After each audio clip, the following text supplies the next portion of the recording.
बच्चों, आज हम कक्षा 8 का विज्ञान विषय का अध्याय 18वां वायु तथा जल का प्रदूषण के बारे में पढ़ेंगे।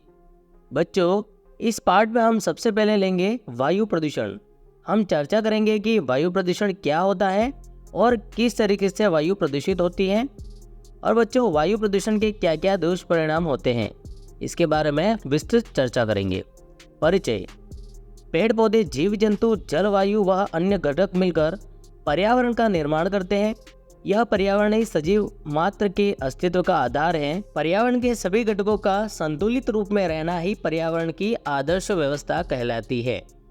इनमें से किसी एक घटक में भी असंतुलन की स्थिति पैदा होने पर समस्त जीव जगत प्रभावित होता है। प्रदूषण। पर्यावरण के विभिन्न घटकों में होने वाले अवांछित परिवर्तनों को ही प्रदूषण कहा जा सकता है। सामान्य भाषा में प्रदूषण का अर्थ होता है दूषित वातावरण। कुछ प्राकृतिक प्रदूषण के प्रकार निम्नलिखित होते हैं, जैसे कि जल प्रदूषण। जल में कुछ अवांछित परिवर्तन या पदार्थ मिल जाए तो उसे जल प्रदूषण कहते हैं। वायु प्रदूषण। वायु में कुछ अवांछित परिवर्तन हो जाए तो वायु प्रदूषित हो जाती है। भू प्रदूषण या फिर मृदा प्रदूषण। मिट्टी के संगठन में होने वाले परिवर्तनों को ही मृदा प्रदूषण कहा जा सकता है। ध्वनि प्रदूषण। अवांछित शोर शराबा को ध्वनि प्रदूषण कहा जा सकता है। तो बच्चों, वायु प्रदूषण के बारे में पढ़ेंगे। तो सबसे पहले वायु गैसों का मिश्रण होता है। इसमें लगभग 78% नाइट्रोजन और लगभग 21% ऑक्सीजन और 1% मात्र कार्बन डाइऑक्साइड, आर्गन, मीथेन और जलवाष्प उपस्थित होते हैं।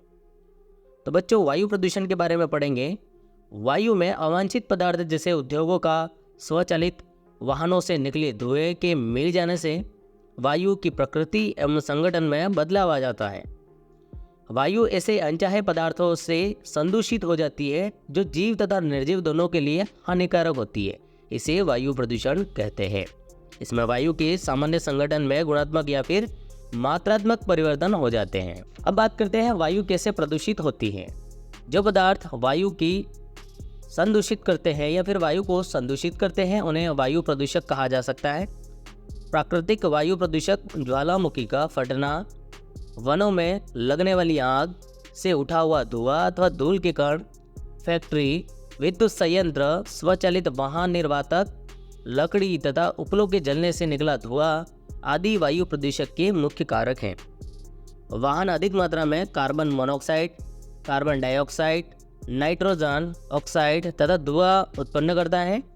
अब बात करते हैं वायु प्रदूषण के दुष्प्रभाव।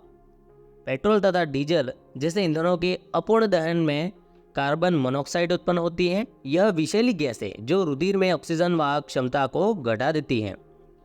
धुएं में नाइट्रोजन के ऑक्साइड उपस्थित होते हैं जो अन्य वायु प्रदूषकों तथा कोहरे के सहयोग से धुंध कोहरा बनाते हैं। इसके कारण सांस लेने में कठिनाइयाँ, दमा, खांसी तथा बच्चों में सांस लेने के साथ साथ हरहराइट आदि रोग उत्पन्न होते हैं। शीशा युक्त पेट्रोल में पाए जाने वाला ट्रेटा एथिल लेड भी एक घातक प्रदूषक है। यह कैंसर एवं क्षय रोग का कारक बनता है।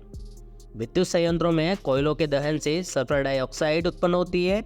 यह फेफड़ों के स्थायी रूप में क्षतिग्रस्त कर देती है या फिर क्षतिग्रस्त कर सकती है। यह सल्फर डाइऑक्साइड जैसे पौधों को भी मृत कर सकती हैं। क्लोरोफ्लोरोकार्बन CFC का उपयोग रेफ्रिजरेटर, एयर कंडीशनर तथा एरोसोल फॉर्म में होता है। CFC के द्वारा वायुमंडल की ओजोन परत क्षतिग्रस्त हो जाती है। ताजमहल। वायु प्रदूषण द्वारा केवल सजीव ही प्रभावित नहीं होते हैं किंतु भवन, स्मारक तथा प्रतिमाएं जैसी निर्जीव वस्तुएं भी प्रभावित होती हैं। ताजमहल का सफ़ेद संगमरमर वायु प्रदूषण के कारण बदरंग हो जाता है। अब बात करते हैं वायु प्रदूषण रोकने के लिए क्या कार्य कर सकते हैं। तो जिसमें वाहनों में CNG गैसों का उपयोग करना चाहिए और वनों को कटाई पर रोक लगानी चाहिए तथा अधिक से अधिक वृक्षारोपण करना चाहिए। पर्यावरण स्वच्छता हेतु जन चेतना कार्यक्रम चलाए जाने चाहिए और जुलाई महीने में वन महोत्सव कार्यक्रम मनाया जाना चाहिए। कल कारखानों को शहर से दूर लगाया जाना चाहिए।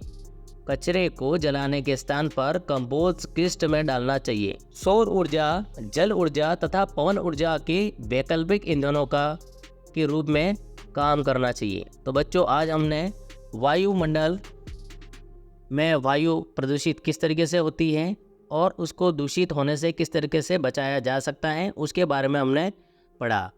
तो आज के लिए हमारी जो क्लास है वो यहाँ ख़त्म होती है। धन्यवाद।